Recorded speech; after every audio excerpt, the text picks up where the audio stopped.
20th meeting and move right into legal issues. No legal issues today, gentlemen.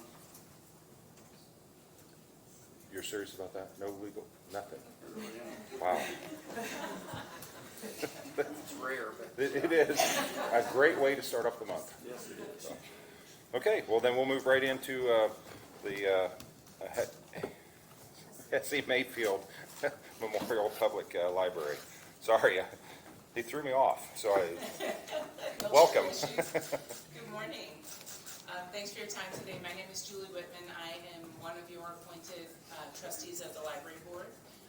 Hetzie Mayfield now covers 3 townships in the county. It's Eagle, Union, and Worth.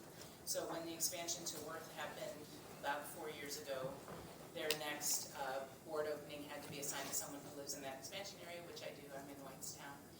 So I just wanted to we just thought maybe you'd like to have a little update since you do appoint 2 of us. That would come and bring you kind of the latest and greatest of the library. So I'm going to hand it over to our executive director, Kristen. I can't remember your last name. Shelley. Kristen Shelley. She's going to give you the updates. Just remember, it's the woman with two first names. Always, always, always. So I also want to introduce Colleen Hill. She's one of our board members as well. So, am I clicking? Or are you, okay. Do I point it at anything in particular? Or just click? Just point somewhat my direction. There we go. So as Julie said, we are going to just kind of tell you what's going on at the library, what's happened at the library in 23, and where we're going in 2024. I will say that the Zionsville Library has been incredibly busy. It's thriving, and in 2023, we saw more than 776,000 circulations, which is amazing for the size of library it is. I have lots of library experience in Ohio and Michigan, and I will tell you this is very impressive numbers for a library in Indiana. So a little history about the Hetzie Mayfield Memorial Public Library.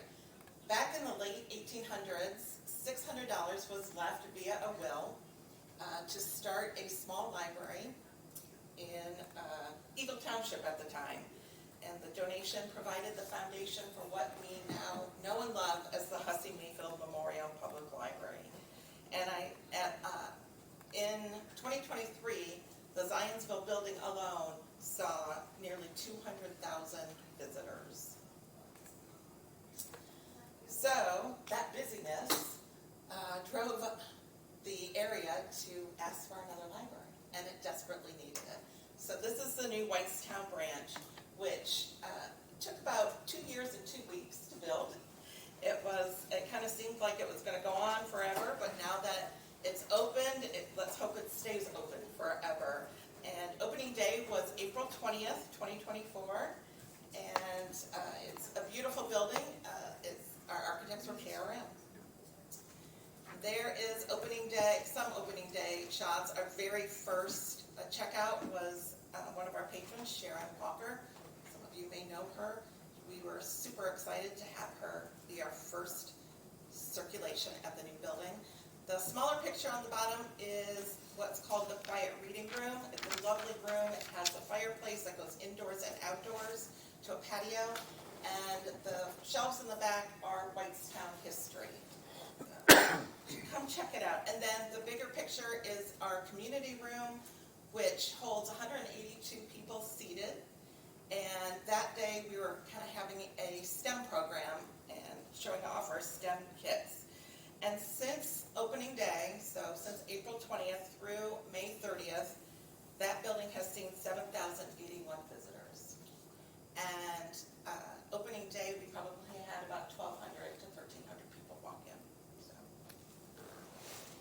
just want to showcase some of our fun programs at both Whitestown and Zionsville. The green outline photo is a STEM take it apart workshop. So bring something in, you kind of deconstruct it, see how it works, and whether or not you put it back together is totally up to you. You can see how it works. And then the lower corner is Roz puppets. They are perennial favorites. Lots and lots of fun there. And then the the alpaca, we had an alpaca and sheep program at the new Whitestown branch shortly after it opened. And the beauty of that building is that we have green space all around it, but a nice field right next door, or right attached to the area where the community room is. And the community room, as I said, seats 182 people, but it has garage doors, so we can open it up so that programs can blend from the inside to the outside. And that room is reservable by the public. So nonprofits are free, governments are free, so take advantage of that room. Then I want to just share some of the things that are great, that I think are great about the Hussey Mayfield Memorial Library. And our library continually has one of the highest circulation rates in the state. As I said, in 2023, we circulated exactly 776,320 items, which is about 26.07 items per capita, so per person in Zionsville alone. In 2023, we had nearly 1,257 programs with an attendance of over 30,500 people. Last year, our electronic circulation numbers were up nearly 20%, so that's all of our digital books, our digital audio books, and which means that people were finding the library pretty much anywhere they were. And our patrons have access to over 8 million items through our Evergreen Library Consortium. The library also has a variety of special collections available, including Wi-Fi hotspots, book club kits, STEM kits, cake pans, if you need a special cake pan, and you don't want to buy it for one occasion, you can check one out at the library. We provide a wide range of access to databases and downloadable media, including the New York Times, the Wall Street Journal, Consumer Reports, and Libby is our platform for electronic books, electronic ebooks, downloadable, even streaming movies. So lots and lots of great things on Overdrive. And then Hoopla is another database that has ebooks, downloadable streaming movies, and TV, and so much more. All with a library card. And so here's some of the great values that your library card, or money that the library card can save you.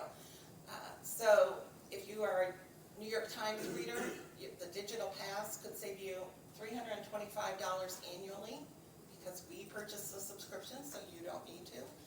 If you use Hoopla and Canopy, your Friday movie nights can save you $80 because you're no longer needing to have some of those downloadable or those streaming services. And as we say, borrow instead of buy. If you check out just 18 digital books a year, you save $400. So.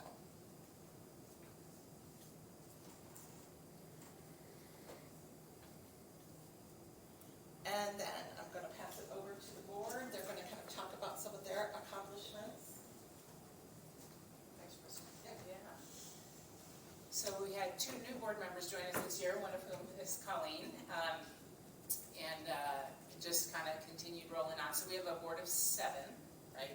Are appointed by you all, the commissioners, the county council, Zionsville schools, and Lebanon schools. So those are our appointing bodies. As I mentioned earlier, I got on the board when we were expanding into Worth Township, and primarily because of the Whitestown branch. So really thrilled and excited to kind of follow that progress, keep an eye on the construction, the budget, the bond, all of that, and ultimately see it get open this year.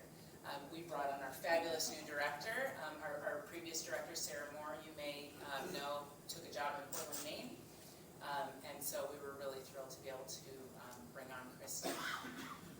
The library has a policy committee, the board has a policy committee that's constantly kind of reviewing the library policies, make sure those are in step with the community and what the public needs. Do you want to talk about the rest?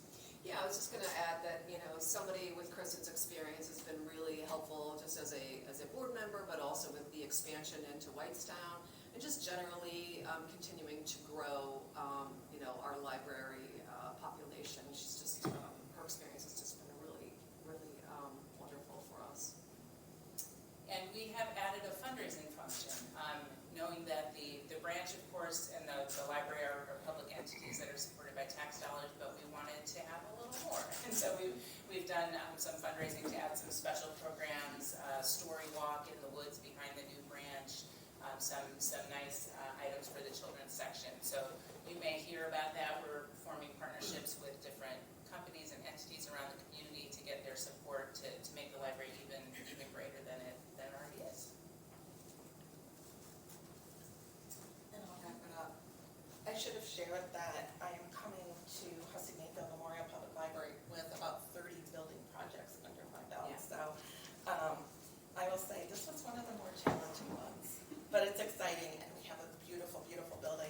We have a beautiful building that has a brand new maker studio with 3D printers, a laser cutter, sewing machines, embroidery machines, Cricut machines, robotic arms. It's just a really cool place to hang out. So I hope you come check it out soon. And then we also have a new feature. Huge thank you to Boone REMC, who has helped sponsor this room, but it's our sound recording room.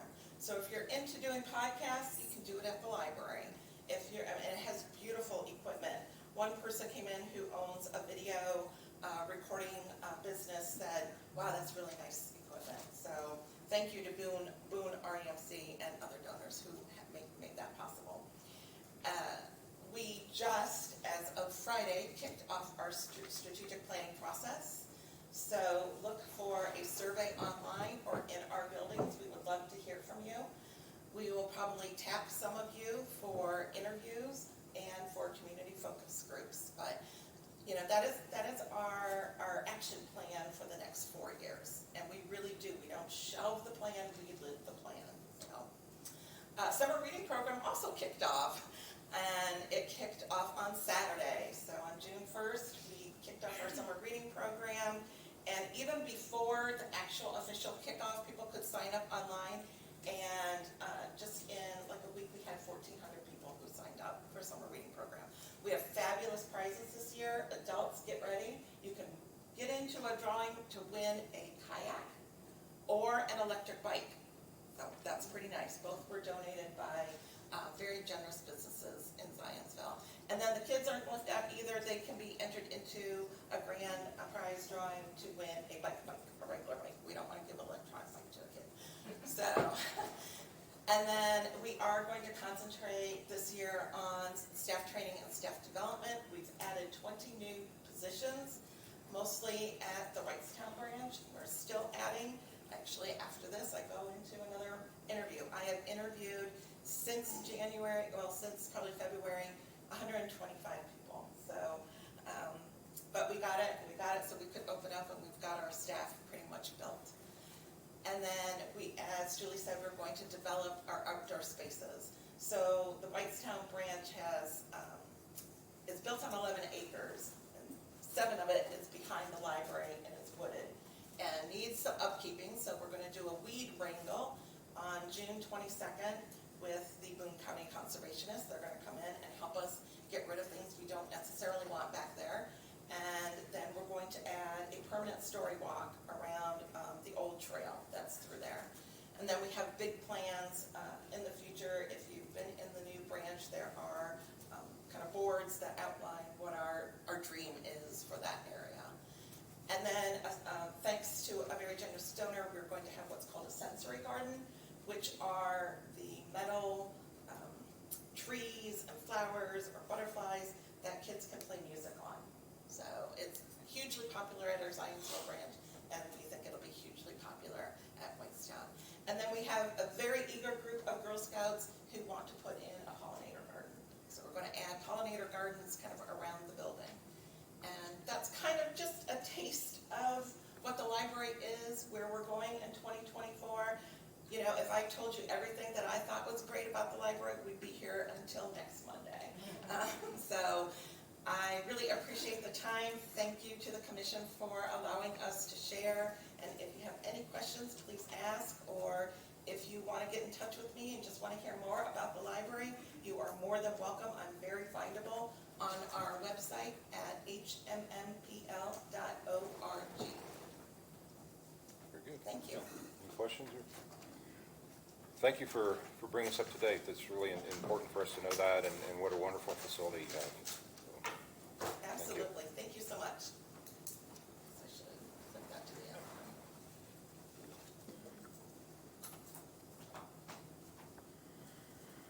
all right. Moving on to the next on our agenda is the BCSSI bus replacement invoice.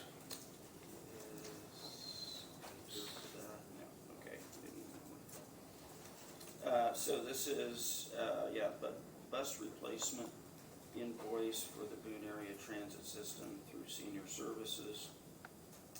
Total cost is $91,758. The local match from the county is $24,737.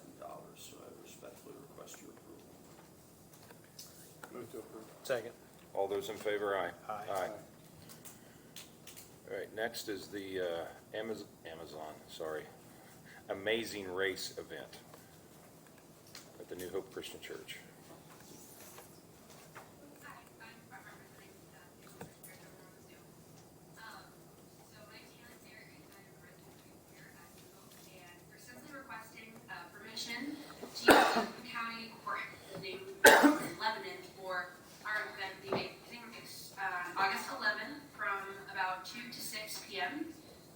What all that entails is that 2 adults would be sitting at a table for the entirety of the 2 to 6 period, and teams of 4 to 7 teenagers with an adult accompanying them will periodically show up throughout the duration to complete a task of some kind. It could be inside or outside. We prefer inside, but either it would be fine. So yeah, that's what we're here for. And August 11th is a Sunday. Okay. Yes. Any questions?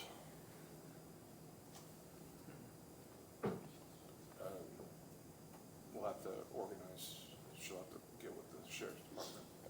Matt's also been in contact with. Yeah, I've talked to, is it Matt Yes. from the New Hope Church, and I'd be willing to sit up there with him if we needed to, or if the sheriff's department has somebody available, we can do it that way too, so whatever you guys prefer. We'll kind of leave that up to you, Mike, see what you think we should do. Okay. You can talk to What's up with Max? Max, yeah. It sounds like what we need to do in case of weather, make it, the plan is either inside or outside, so that hopefully it's a great day and you don't need to come inside, but then if it's 95 degrees out, let's have a backup plan. How's that? Absolutely. That sounds great. I'll move to approve. Second. All those in favor, aye. Aye. Very good. Thank you. Thank you for your time. Okay, next on our list is the Boone County Courthouse window replacement contract. Max? So I contract with Brand Construction for the courthouse window project. It is a guaranteed maximum project, so we have a maximum budget of 1.2 on that one, and then there will be a 15% fee on their end.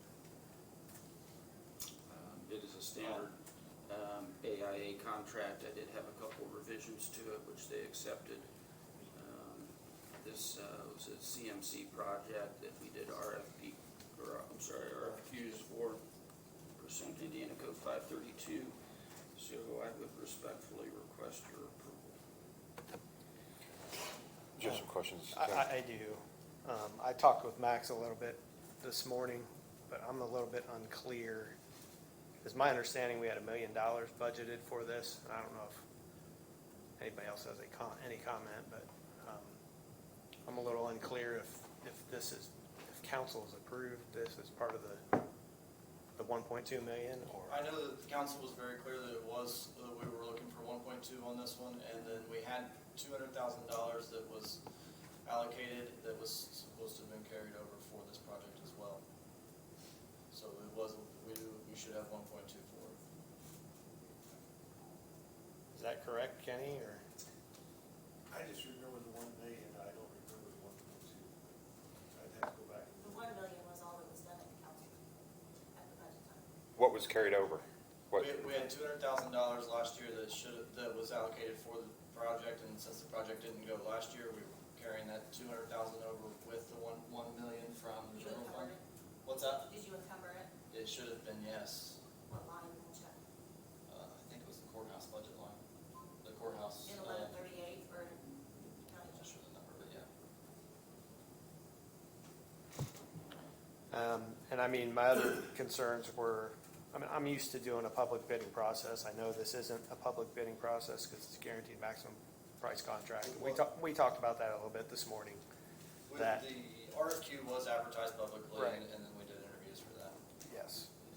So I guess I'm just looking for some assurance that when the construction manager gets their prices, that we're not locked into specific products and it's just a competitive process, because I don't want to lose that competitive process. On the types of windows, that kind of thing, and so on and so forth. Yeah, So- and like we talked earlier, we did put a standard out there, but there are multiple brands that meet that standard, and they will get best pricing on that. It's in everybody's best interest to have best pricing. I guess I would make a motion to approve condition on the verification with And I'll The work on our budget. office on that. Second. all those in favor, aye? Aye. Okay, Thank you. thank you, Max. Rick Parr is up with project 2024-03 Pavement Solutions Agreement. Nick Parr, Boone County Highway. This agreement is for pavement solutions to microsurfacing as road preservation treatment to blacktop roadways. This was a project that we opened bids on last meeting for the last commissioners meeting for this project. So we had 2 bidders. Pavement Solution was the lowest of the 2 bidders. They've been regularly performing this work in our county for a number of years. We always use the public bidding process. And this year we actually had 2 bids. Frequently we only get the 1 bid. There's not many contractors in the state of Indiana that does this work. The one other one we got the bid was working on a project for NDOT, and we actually reached out to them to bring this project to their attention, but they were not the lower bidder. So we have worked through the post-bid requirements within the contract documents and recommend execution of the agreement, so this work can get done this year. Questions? I'll move to approve. Second. All in favor, aye? Aye. Right, next project is the 06 for E&B paving. This, similarly, we opened the bids at the last meeting for the work on bridges 17 and 19, which are on Colfax Blacktop or 1075 West north of State Road 47. These are bridge preservation projects. Bridge 17 is over Sugar Creek, and it needs latex modified overlays. We're going to remove the top couple inches of concrete, replace it with new concrete, fix the approaches, extend the life of the bridge. Hopefully get another 30 to 40 years out of it. It was built in 1980 approximately. Bridge 19 is bridge north of that. Similar treatment on the deck, but also has work needs to be done in the channel. We had 8 bids. During the process of design of this project, we started going after federal $8, and the call was canceled. They didn't fund any of the projects, so we switched it to a community crossings project. We anticipated bids to be significantly more based on the engineer's estimates. But after we received the engineer's estimates and submitted for application for funding through community crossings, we reached out to several contractors. Our staff was very much engaged in trying to find the way to get the lowest bid, get contractors' feedback on timeline for construction and closures. We ended up combining both bridges into one closure, changing the detour route, modified some of the pay items, and we came in over $200,000 under estimate. So we were in very good shape on this bridge because of the extra effort that we take to solicit those bids. We had 8 bidders, all very well qualified, very tight bids, and E&B was the lowest bidder and has met all the requirements in the contract documents.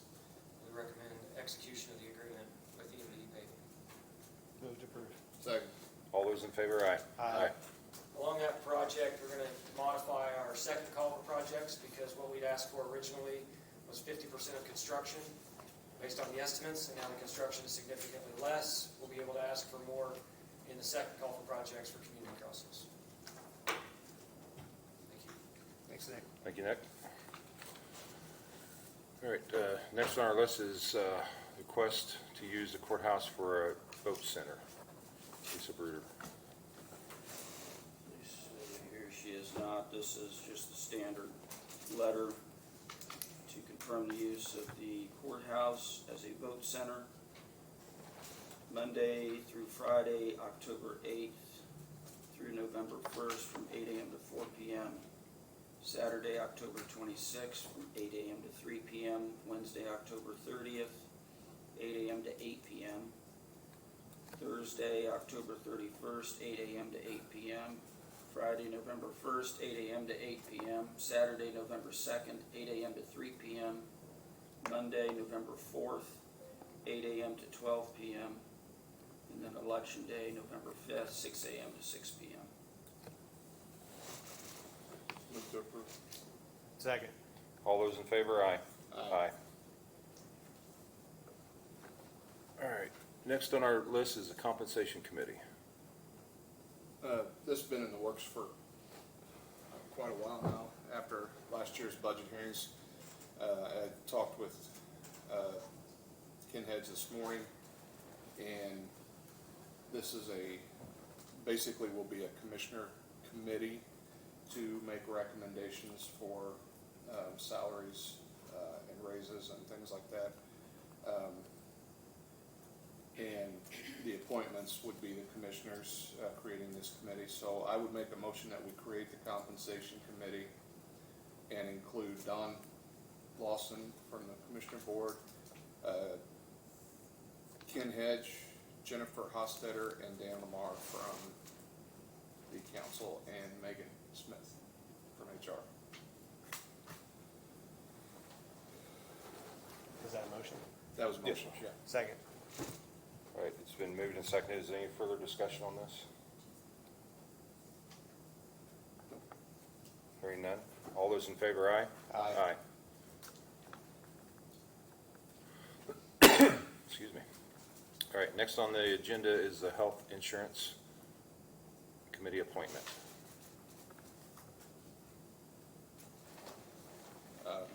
That's just moving from me to, I think we're appointing Donnie, so that's the discussion, right? Yes. Okay. So I'll make that motion to, for me to be removed from the health insurance committee and Donnie to be appointed. And that is immediately or at the end of the year? Now, makes Okay. sense. Is that a motion? Yes. Second. All right, any further discussion?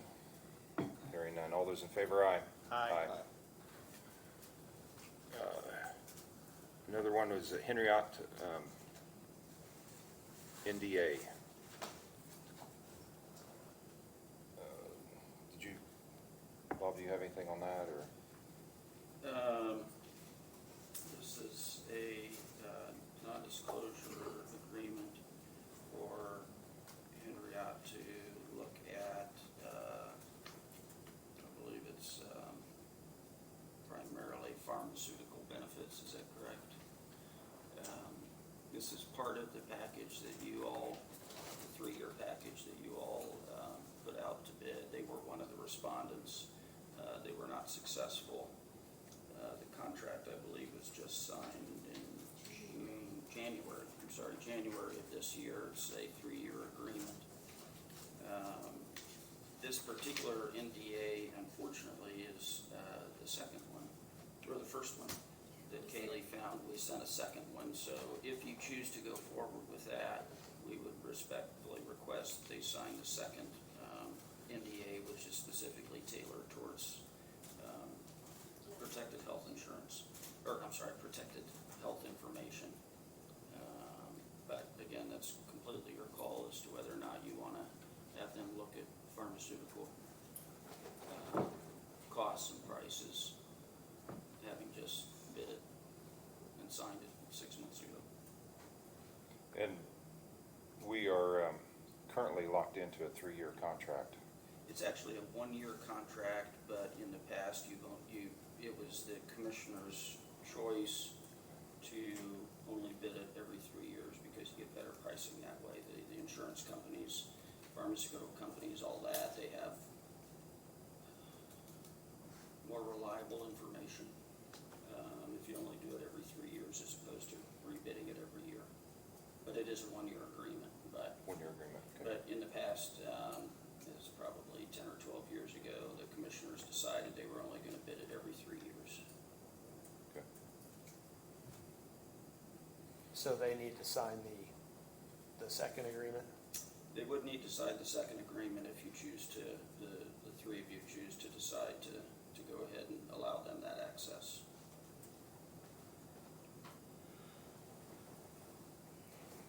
Well, can we vote on allowing, they haven't seen the second agreement, as far as I know, so. It's pretty standard. I think Kaylee sent it to them. They just, No, I sent it to both of you. oh, okay, I'm sorry. Yeah, I'm fine with it. I don't know that they've seen it, but it's Right. a pretty standard NDA for protected health information in the pharmaceutical and medical field. But again, if you choose to open that up to them, that would be a vote for the three of you to decide, since it would be in contravention of what the previous policy had been. Well, I mean, it's that, they offered to do an analysis is basically what it is, no cost.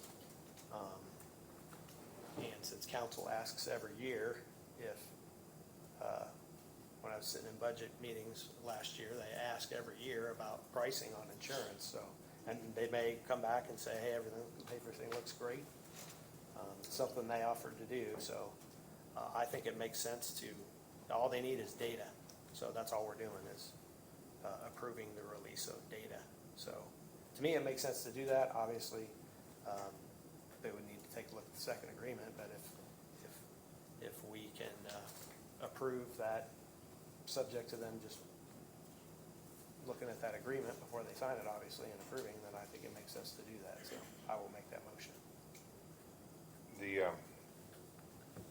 Before we move forward with that, I just want to make sure that they can do the study on it to see what's going on, but this does not open it up for bids at all. Because we would have to open that back up to Correct. a public. Yeah, it's not a bid, it's just information. Okay. Questions? Anything else? No.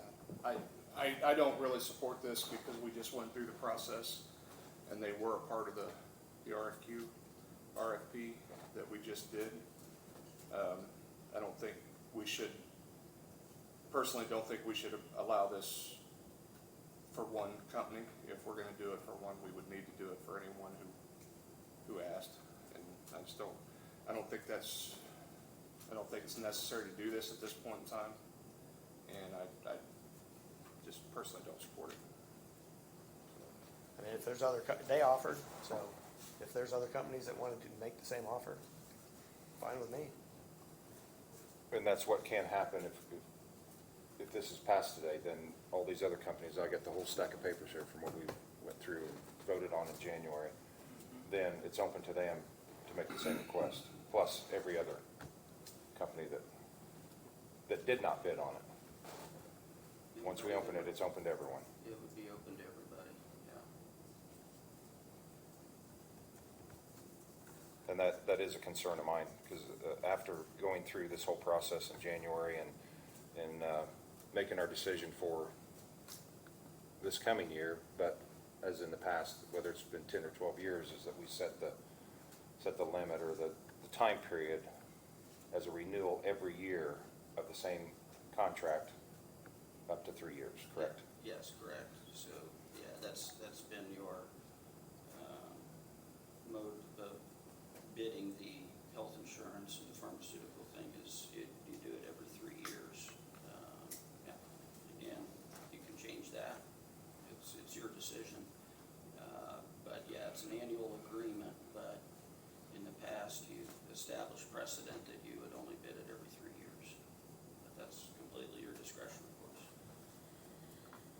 And once again, state exactly the information that they are able to draw out of this report here.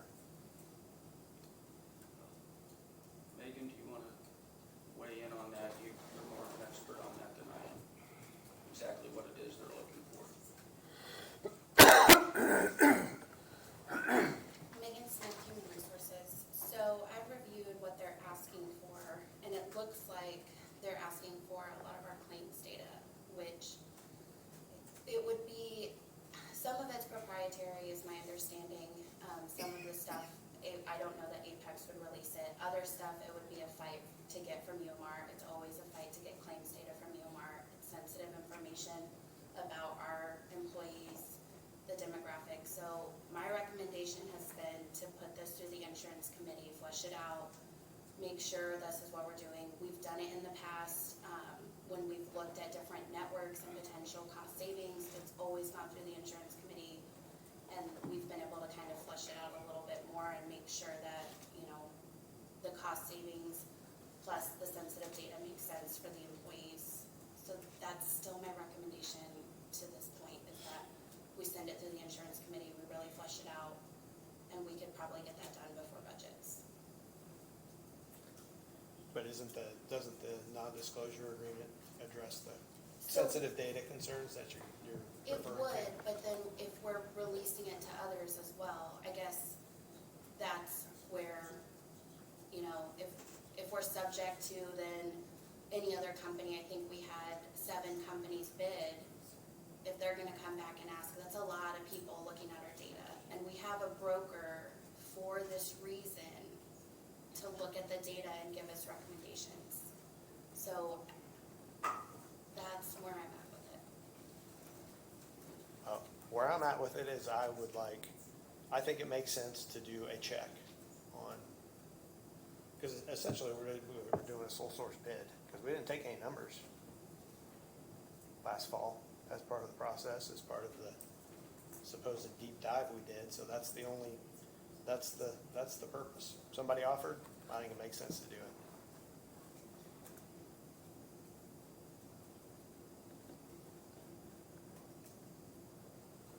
It's the will of the board, not me. So, That's you guys. I mean, I put a motion on the table.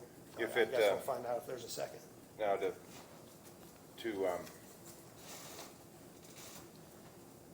comment on what you said about turning it over to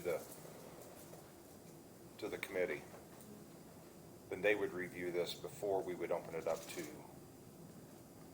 That's how, whether it's Henry Out or the other 6 companies. that's how we've done it in the past. We've reviewed it at the committee meetings. We've talked about it with whoever the commissioner is on the committee, with the council, and we've really fleshed out whether or not this is the path we want to go down, how much member disruption is there, depending on the data that we get back. We talk about it with our broker who's there to advise us. Like, that's how we've done it in the past. Again, if you guys want to change that, that's up to you. It's just, that's how we've always done it. So the committee is the one that, because Jeff why don't you explain this, exactly what the committee does, as far as the recommendation to us from all these Well, bids? we created the insurance committee's had several different forms over the years, but the most recent basically reviews all information on health insurance and makes recommendations to the commissioners board on how to move forward. So that's how we've done it on the health insurance. That committee doesn't really review property casualty, just health insurance. Who's on the insurance committee? Well, now it's Donnie, but who are the other members? Sherry, Kenny, and Dan Lamar. So 3 council members, and then And a what commissioner. was Jeff is now Donnie. So the council's fully in the loop on that from budgeting standpoints and what to expect. So then the health insurance committee could come back to us with a recommendation to go ahead and open this up. Sure. And that could happen by our next meeting. Yeah. I don't know how often the insurance committee meets, but we got, So we have a meeting Kenny scheduled. was here. But we don't meet, like, we usually meet starting up on budgets and they ramp up a little bit. But if you guys wanted something by your next meeting, I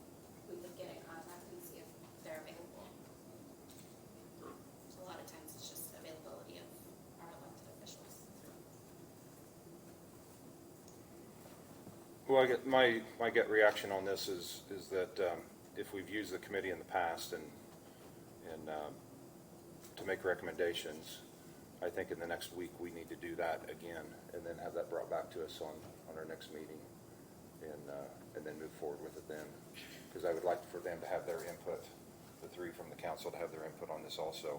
And we can make this real simple and easy that direction, and then as long as they recommend it, then I bring it back to the board and we move forward with it at our next meeting. All right, you do that. Thank you. Thank you. Oops. You have a motion on the table. Yeah. Oh, I did, and the motion dies because of lack of second, so, thank you. So if you just want to table this until you hear back Table from it. the insurance committee. Yes. And we will have, I hope to have a recommendation by our next meeting. Mr. Nielsen. Good morning, Mike Nielsen, Project Manager. Just a brief update on 3 of the projects that I'm currently working on. The Justice Center project, we're currently at a 64% completion rate. As far as the project goes, we conducted meeting number 69 last week with the owners, the architects, the contractors. We've been 46 days without a recordable safety incident. Currently, we're auditing all background security checks for all the contractors. We had almost 130 contractors on site last week each day, so we did have one that slipped through that had a warrant. Worked with the sheriff's office. They were able to arrest that person. So we're going through an auditing to make sure that everybody that gets in, even subcontractors of subcontractors, are getting in there. So we're able to take care of that. A couple issues that I want to address here. The dewatering issue, we finally completed that. For the most part, we've still got a little dewatering going on. But we did get the deep structures in place, which was holding up a few things on the project.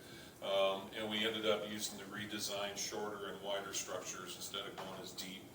That's the only way we could avoid the aquifer that the jail is currently sitting on. Working on another water issue, we did find out from Max that with the heavy rains that we've had, some of the water is actually coming back into the pumps right in the basement when you get into the garage. Pumps are taking care of it, but we've seen an excess flow of water coming back in. We're not sure why that is. We've changed a lot of infrastructure out there, so we're working with the civil engineers now to try to figure out why that is actually happening, and I got faith that we'll get that resolved. Just a few milestones. We continue to finalize all the procurement equipment for all the aspects of the project, furniture, all those types of things. We're getting those all wrapped up. The exciting part is we're running low voltage and data wire throughout all the buildings now. You'll see cable trays with all the data wire. We did walk through with IT last week, their group, and kind of finalized where all the cabinets and the server rooms were going to go, and we'll be mounting them, all those, this week. The final paint in the lower level of the sheriff's administration is completed. We do have elevator work going on. We got actual elevators, folks are working in there on both of our elevators. That's kind of exciting part of the project. One of the things we're focusing on now is the exterior facade. If you haven't been out there and looked at the brick and the way the finalized facade is looking, it looks really good.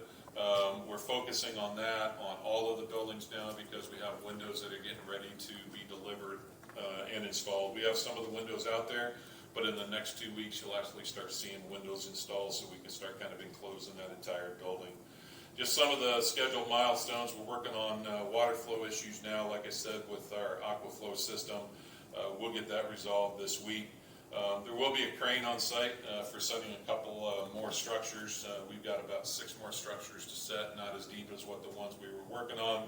There'll be a crane on site for that, and then putting our last rooftop unit on Building E in the next several weeks once we get the roof on Building E. We do have the new transformer installed, which was a big milestone for the project. That's the final transformer. The generator will be getting, the biggest generator will be getting installed, delivered and installed in the next 2 weeks. Time Clock Plus, we're still working through the overtime issue with the auditor's office, but the single payroll form has been completed and tested. Once we get this overtime issue worked out amongst everybody, we'll finalize the integration of that payroll form in TCP. NeoGov software implementation, we did finalize the Perform module. That was completed after several weeks of meetings with the implementation team as well as HR. Currently working on the core HR model now. We started working with them last week, and HR has worked really hard to try to get all the initial data into that particular core module, and they've done really good with that, and this week we begin the implementation with NeoGov trainers. So any questions that I can entertain? Questions? Thank you. Very good, thank you. Max, do you have anything else for us? Guess not. He's not here. Gone. Okay, Health Department. Human Resources, nothing. Gets, nothing. And now back to Nick.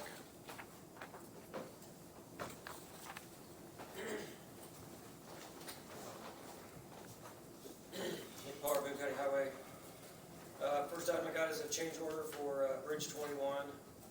It's a reduction of the contract amount by $17,550, removing some items that were not needed, that were originally bid. So the new contract amount will be $960,967. We anticipate another change order for closing out the project. The bridge was recently open. There's still some finished work to be done. This change order was previously, or to be previously submitted, and did not make it all the way through the process to get to us for approval. So this is just a reduction of the original contract amount. Move to approve. Second. All in favor, aye. Aye. The next one is a kind of an agreement, but it's a acknowledgement from NDOT regarding a project to replace the bridge that carries Ford Road over I-865. It's an ongoing NDOT project. It's part of a bigger project to reconfigure the northwest corner where 465 makes the south turn, or the north going to the east. This bridge has to be replaced as part of that project. During the environmental process, they came up with the designers that there's a trail plan with the town of Zionsville for that path to continue along Ford Road and extend south of 865. And during the discussions about the project, the town of Zionsville has already committed to take care of the cost of the additional width the bridge would need to accommodate the path. But this is part of the environmental process that found that there was a path, and that we have to acknowledge that this bridge would impact the possibility of a path ever extending over 865.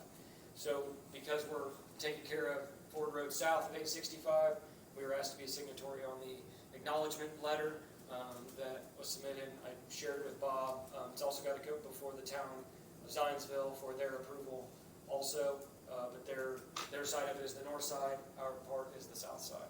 So this is acknowledging that path exists. At least on paper. It exists in a plan. So on that project, is that going to extend the length of the bridge at all? So the length of the bridge, as far as the span, likely will be lengthened. So the change of the configuration, I don't exactly know their final, but it's going to change the way, if you are westbound on 465, wanting to take 865, the way that merge currently is, and the way that turn is that takes you to the south is going to be switched.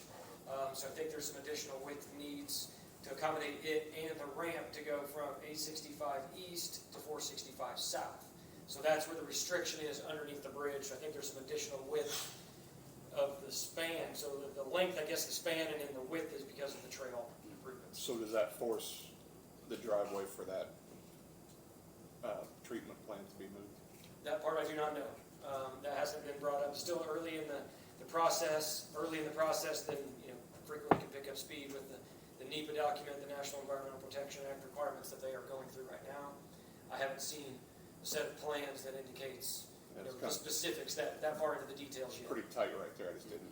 It's already pretty tight where you come down off the overpass, and then there's the access point. But that is, if I'm correct, is part of the town of Zionsville's property there. So if there's an extension of that, there will be buying right away that will be required, is my assumption. Yeah. But that part I haven't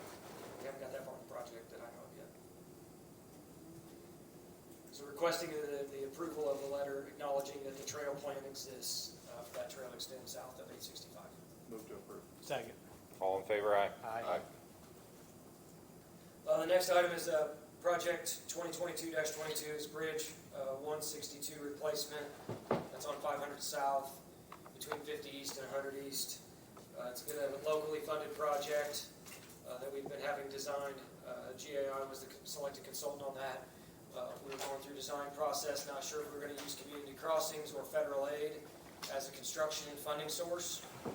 We were awarded federal aid dollars from the call for projects that was open last fall. We were notified this spring that it was going to be awarded federal dollars for construction and inspection. So that means we will get 80% covered by federal dollars. Part of that, when those new requirements for using the federal aid dollars for construction, the consultant's required to do additional work, additional submittals, and additional reviews that the federal aid process requires that didn't previously, wasn't part of the original agreement. So we worked with GAI to modify the original agreement, remove items that were no longer needed for land acquisition, and some other items for a $0 change, add some tasks, remove some tasks. This is supplemental number 1 to make this a federal aid project and have them do all the required submittals for us to keep our federal dollars on this project. Move to approve. Second. All in favor, aye? Aye. Aye. The last one I have for consideration of approval is a DES number 2000417. It's US 136 over Big Raccoon Creek. It's an unofficial local detour. We found out about this project when it closed last week, and additional traffic started using 600 south off of 136, headed to the west over to the county line. It's a thin deck overlay that's occurring on that bridge on 136. So it's a reduced length of time of closure, but it still is a negative impact on the local motorists. And frequently what we find is the road closure and detour are very long to go around a closure like that. Closing the road at 234 and 75 is a long way from where the closure is actually occurring, so most of the motorists are finding their way to the last place they can get to, and then make a turn. And it's a gravel road that then takes you over in Montgomery County. So we reached out to them, they just submitted us a letter of understanding for the unofficial detour to use 600 south. We have to put down dust control. This would allow us to get reimbursed, or if there's any damage to the roadway, this would allow us to get reimbursed for those costs that we incur. So requesting execution of that letter of understanding. Move to approve. Second. All those in favor, aye? Aye. Nick, have you been over there? I have not been over there since it was closed. We didn't even know that it was closed until our grader guy was attempting to grade the gravel road and a lot of traffic. I came through there the other day, and the barricades are way past New Ross. And I don't know why they wouldn't have put signage in New Ross. So NDOT's requirements, if we can get in the project early, which we try to get involved as much as we can, NDOT's requirements for NDOT projects are to put barricades at state roads. So there's no state road intersection in New Ross. So you have to travel to the next state road is where they will put barricades. If we can get to the project early enough and ask for additional signage, ask for additional barricades, where we know traffic will be coming off of a local road to prevent them from getting all the way to the closure and having to back a semi down a state road. That's what struck me is Newport Road would be a much more logical way to get semis out of there. Because none of those county roads are navigable with a big truck. Correct. That's we've seen this as a problem. We've tried to make as much contact. There's a lot of turnover in the Crawfordsville district with the staff that does manage these projects.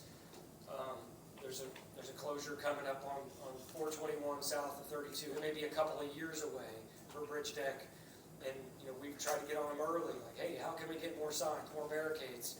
And it's easy to add at this point when it's already closed. They've already had all the signs placed.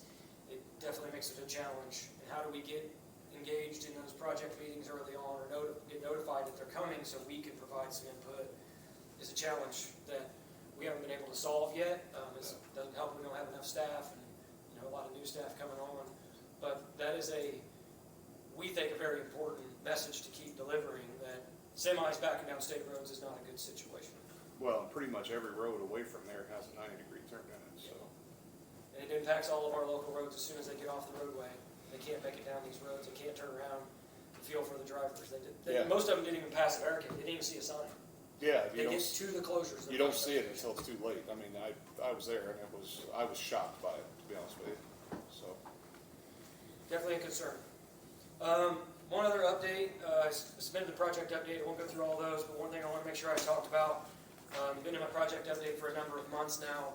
Bridge 311, which is on William Street, between Park Street and Ann Street, has been an ongoing issue with concrete sidewalks and premature cracking.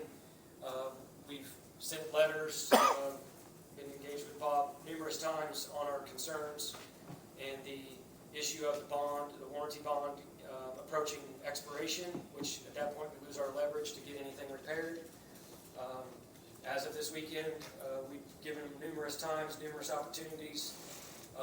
This June 1st was their deadline. They submitted another letter on the 31st, still didn't give us a schedule and a timeline for repairs. We want to move forward with the bond claim to get the concrete sidewalks taken care of. This bridge is built to last 75 to 100 years, and we're not even 3 years in. We already have concrete that is in poor condition. We've worked with consultants that were respected in the industry to take a look at it, and they confirmed our concerns and advised that it should be taken care of, and it is due to workmanship during the project. So just giving you the heads up that we're working with Bob to engage with their attorney to move this forward, to get this remedy sooner rather than later. Those are all the items I had. Very good. Thank you. All right, is there any elected officials that need time to speak? If none, we'll, before we move on to the next one, public comment. Before we move on to document signing. Dave? Morning, Commissioners. Dave Myers. Again, appreciate your time. We've been serving notices here since September of 2023, and you guys have been very willing to hear us and give us the venue of public comment that we appreciate. You are carbon copied on this. Notice of breach of public trust 2024 elections. This notice to principal agent is notice to principal, notice to principal is notice to agent. This went to is going to the Boone County Election Board as well as the Secretary of State, Diego Morales. The commissioners are carbon copied on it, as well as the Indiana House of Representatives, the State Senate, and Todd Rokita, the Attorney General. I, one of the people, as seen in the Indiana Constitution, Article 1, Section 1, Republican form serve juris, do serve you.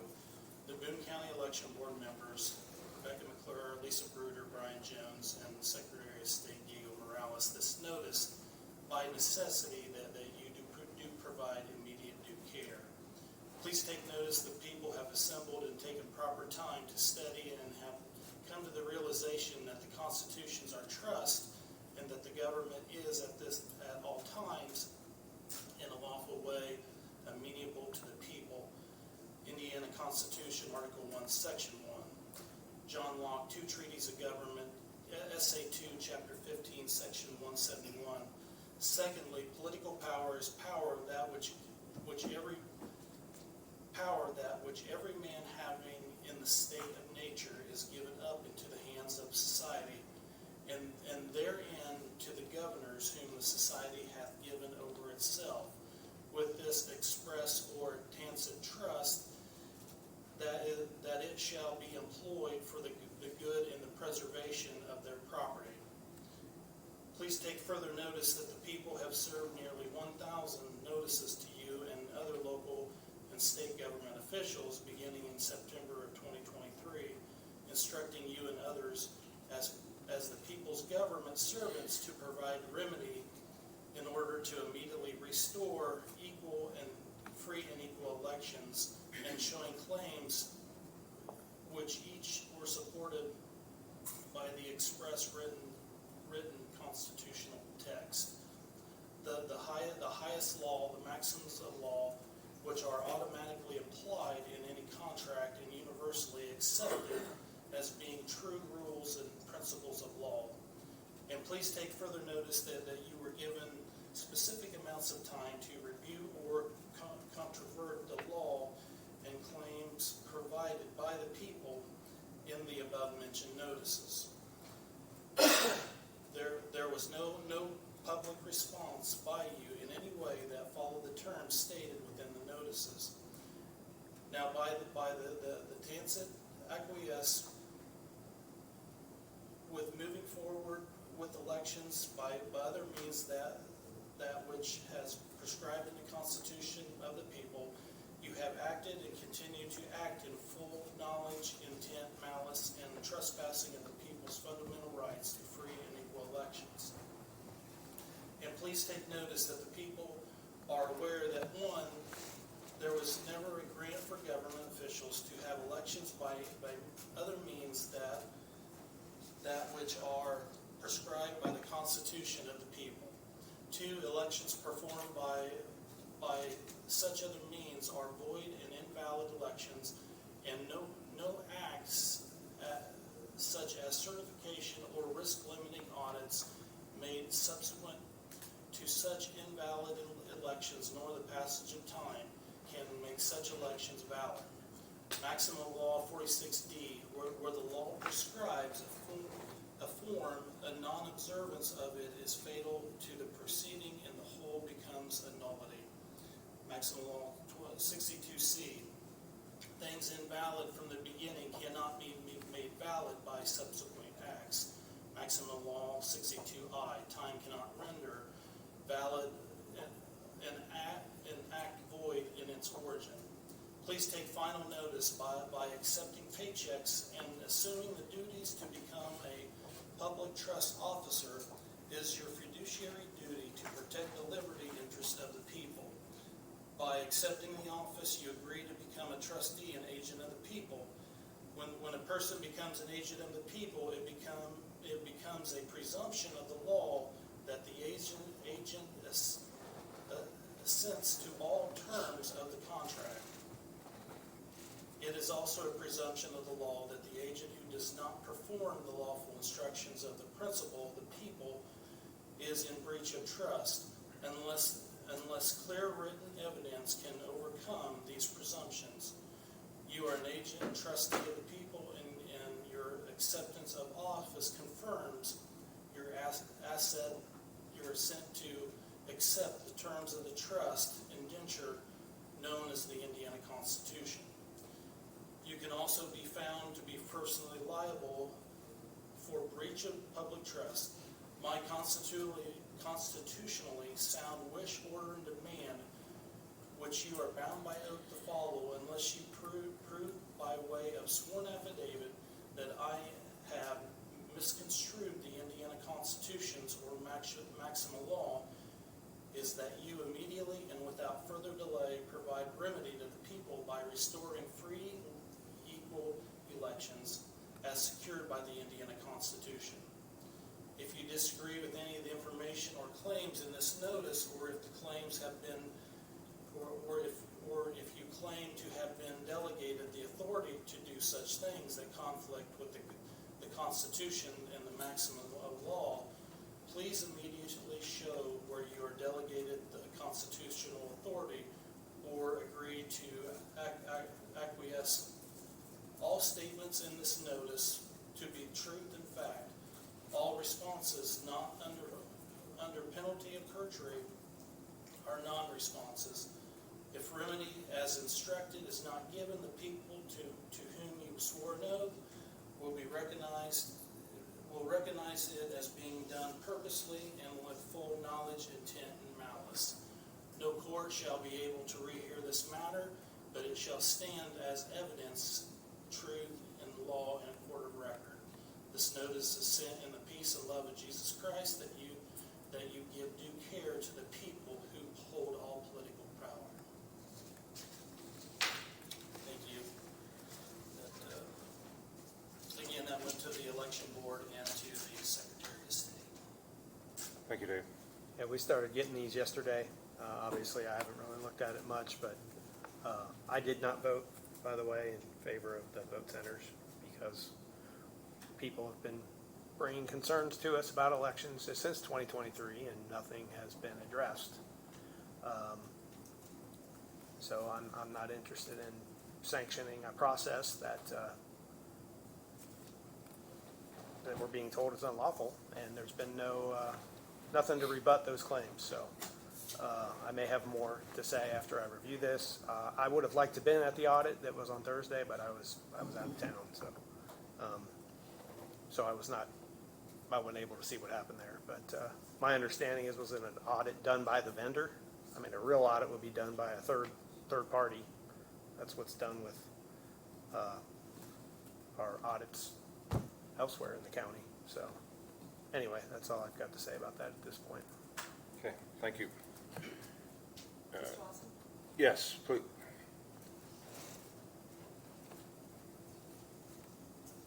Debbie Ottener, I'm a Boone County resident. I live at 1126 Berry Drive in Lebanon, Indiana. And regarding this information, I continue to be confused, as a lot of people are, is that the acknowledgement, they're acknowledging, or they're trying to say that the elections are illegal, but they continue to participate in those elections. And I have no doubt in my mind that if Mr. Meyer had been elected as a precinct committeeman in the position he ran for, he would have accepted that office and would have thought that the vote was fine and would have been an active participant, because why would you run if you aren't going to accept that office? So I just want to make sure that it's clear.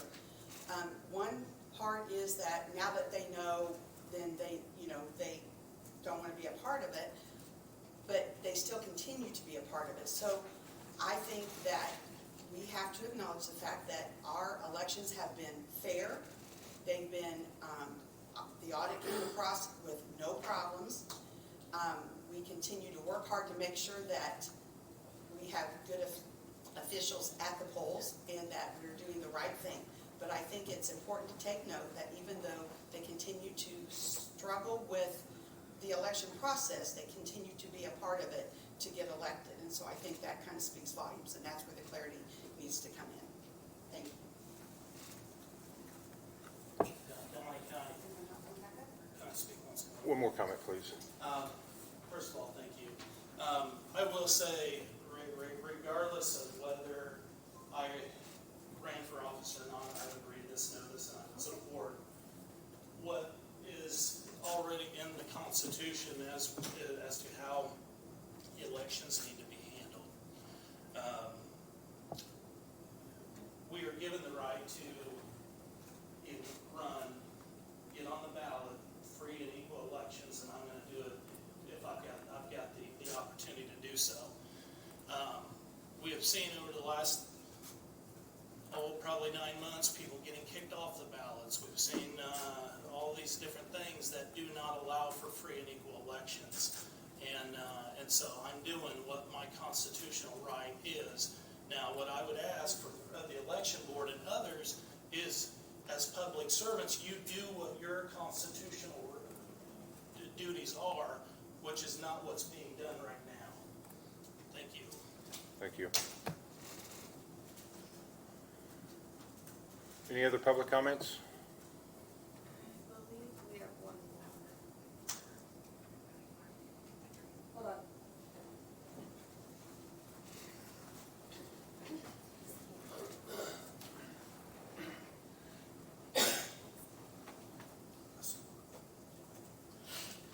Whoever was trying to speak, can you speak again? Okay, yeah, can you hear me? Yes. Yep, this is Lisa. Go ahead, Lisa. Can you hear me now? Yes. Lisa Gruder, Boone County Clerk, and all I wanted to state is the audit that was actually ran on Thursday was not ran by microvote, it's ran by VSTOP, which is the Voting System Technical Oversight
Hey Lisa, one quick question. Were there people there at the audit?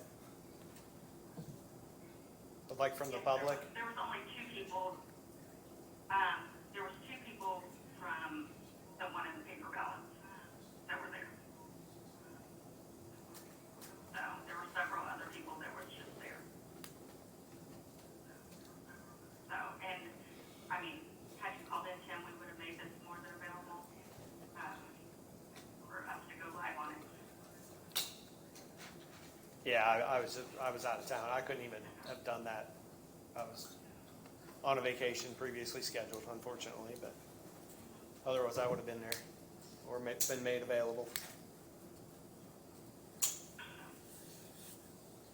All right, thank you, Lisa. That's all I needed. Thank you. You guys have a great day. Bye. All right, now we will move on to documents. Yes, 2 claims on the jail justice center project to ratify.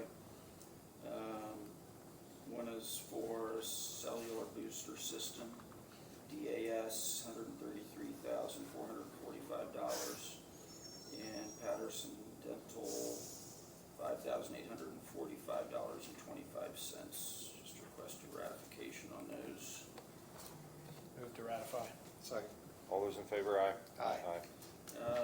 Then we've got a draw request number 19 to GM Development, also on the Justice Center project, out of the bond, $2,879,169.63, along with all of the regular claims, including payroll. Move to approve. Second. All in favor, aye? Aye. And just 2 items of mail, unusual. We've got a certificate of liability insurance for Telecom Placement Inc., K&M Holdings, and TPI. They do a lot of utility work, boring. I think this goes to Nick out at the Highway Department, just a certificate of their insurance. And then we've got one acknowledgement letter from the Indiana Department of Environmental Management on Ken Foods in the business park. That's all I have for you, gentlemen. All right, very good. One more motion. Move to adjourn. Second. All in favor, aye? Aye. Thank you all for being here today.